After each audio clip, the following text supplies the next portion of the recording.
twice daily premix insulin, examples of which are Mixtard and Novomix. We use the largest dose with iftar. We use the largest dose with the largest meal during Ramadan. It remains unchanged. However, we have the suhoor dose of the same medication. So the same dose for the largest meal in Ramadan, unchanged, and we have the second dose suhoor. Okay, this is for premix insulin. What about the basal bolus, where we have a long-acting and a short or rapid-acting insulin? So outside Ramadan, these are usually a minimum of 4 injections. The basal covering usually 24 hours. The newer versions of insulin doing almost 48 hours coverage of blood sugar, and the short-acting insulin, which are rapid-acting. So how do we adjust this? So as regards the short-acting insulin, during Ramadan, we only have 2 meals. The iftar, which is the large meal, and the larger meal, and the suhoor, which is a lighter meal. So for iftar, we maintain the same dose of the short-acting insulin. However, for suhoor, we can opt to reduce the dose at suhoor by a half. Okay. What about the basal insulin, which is the once daily long-acting insulin? We usually come down by 20%. Again, I need to repeat this point. These are recommendations. We neither wish for hypoglycemia, nor do we wish for hyperglycemia. We do not want to come down our insulin doses too low to put our patients at risk of hyperglycemia. Neither do we wish to give liberal doses and pose a threat of hypoglycemia to our patients. So this only works if we strongly work in tight collaboration with our clients, with our patients. This only works if we do regular self-measurement of blood glucose and encourage the same. This only works if we do a pre-Ramadan run-up with our patients, where we advise our patients to do their optional fasting outside Ramadan and see how we can adjust their insulin doses safely without greater harm. Okay. So how frequent to do home glucose monitoring? So this will depend on the number of things. Depends on what regimen are you on. Are you on pure or just oral medications to control your blood sugar? Or are you on sulfonylureas? Or are you on insulin regimens? Okay, so it will depend on what treatment you are on. It is preferable to use a continuous glucose monitor over the pricks we are used to. But again, the uptake of CGMs is not that much in Kenya, owing to the cost. And frequency depends on sugar control. Okay, but on a minimum, individuals who are fasting and are on insulin, on a minimum, need to check their sugars 3 to 4 times in a day.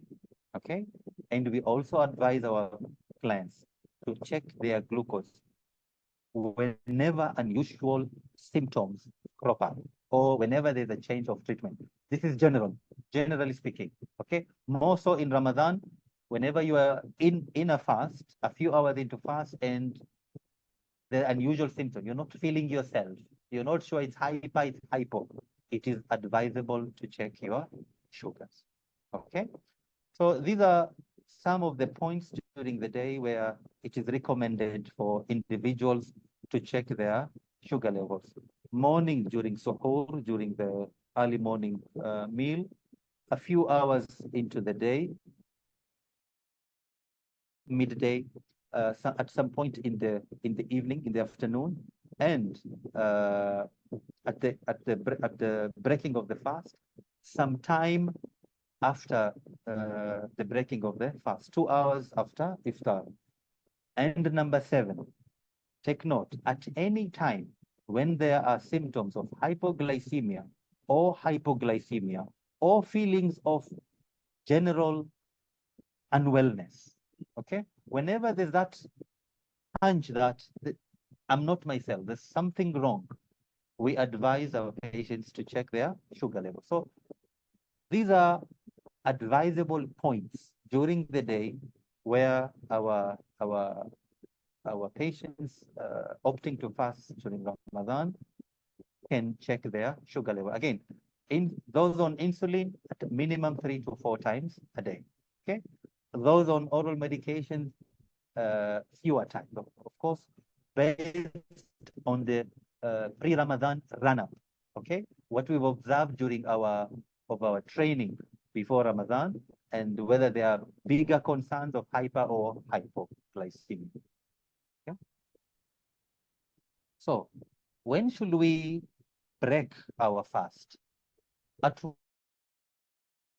point during a fast should we break our fast? I would like to pose this question to our audience and get 1 or 2 feedback from them. At what point during a fast ought we to break our fast? How low? If it is a concern for hypoglycemia, how low should the sugars be for me to break my fast?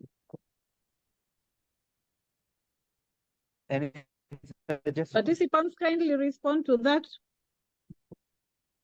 Lower than 3.5. More than 3.5. Okay, when we are talking about hypoglycemia, we talk about less than. So less than 3.5? Yes. Less than 3.5. Okay. Anyone else? Less than 3. Less than 3. Too tight.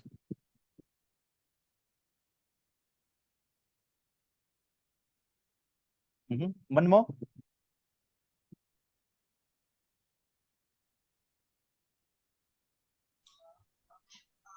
Their responses are in the chat. Less than 4 millimoles. Stop fasting if you are getting hypoglycemic. Less than 3, less than 3, less than 2.2. Wow. If you do not have a way to monitor your blood sugar, stop on the commencement of moderate symptoms of hypoglycemia. Okay. I tend to agree with most of those answers. All right. What about hyperglycemia? At what point should we deem a sugar too high and we break our fast and inject some insulin or take our oral medication? How high is too high?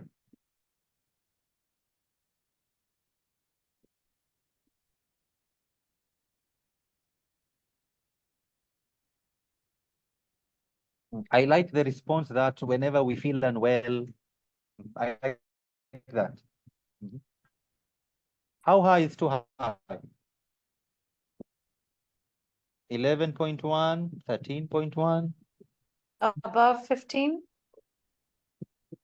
Close, yes, close. Nahil Dev is saying, educates me. Educate me. Of course you will. Somebody is saying 11.1. Okay, over 13. Okay. All right. Thank you for the feedback. Okay. So hypoglycemia, a level below 3.8. We ought to advise our patients to break their fast. Any level below 3.8. Of course,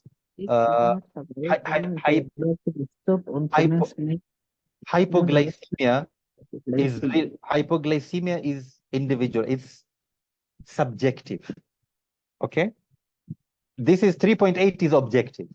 Okay, but there are individuals who experience hypo at a higher cutoff than 3.8. Okay, that is why the statement unusual symptoms. I'm not myself. Okay, so there are individuals poorly controlled. Okay, who are used to high levels of hyperglycemia. So their threshold for hypoglycemia is higher.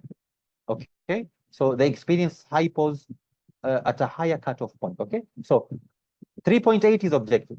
Any figure, any value below 3.8, kindly break your fast. But again, if there's any general feeling of unwellness, please break your fast.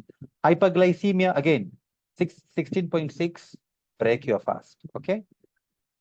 Unusual symptoms: vomiting, nausea, shortness of breath, chest pain. Are you going into an acute coronary syndrome? Okay. You're getting dizzy, you're getting mouth deviation. Are you getting you're slipping into a stroke? Okay, right? So 3.8 and 16.6. Thank you for your responses. Okay. Of course, hypertension and hypertension, too low of blood pressure. Again, not most of our patients do not check their BPs routinely. So again, a feeling of unwellness, not to yourself, please check your sugar. Sugars are okay. Still, break your fast. Okay. Okay.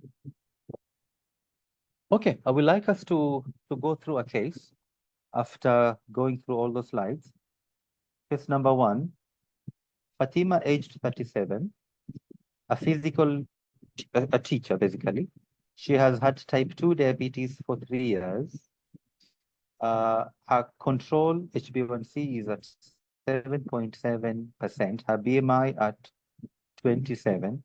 Current treatment: metformin, 1500 milligrams daily, glimepiride 2 milligrams once daily. And this was added 3 months ago when HbA1c was 8.1. Okay, so the metformin wasn't getting her to target. A glimepiride was added. Okay, so since adding glimepiride, Mrs. Fatima's weight increased by 1.5 kilogram. She attends your clinic 3 months before Ramadan, and her latest HbA1c is 7.7%. She experienced symptoms of hypoglycemia twice during busy days at work. She usually doesn't do many home self-measurement of glucose, and she heard from a friend that it should not be done in Ramadan. So this is our patient. Okay. Can the audience note any concerns in this case?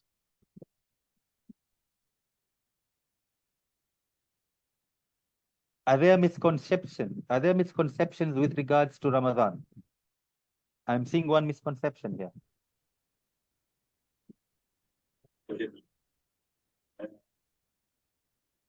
Anyone seeing the misconception? Yes, she can test the blood sugar that is Yes. during Ramadan without any problem. Yes. She can safely check sugar levels while fasting. Yes.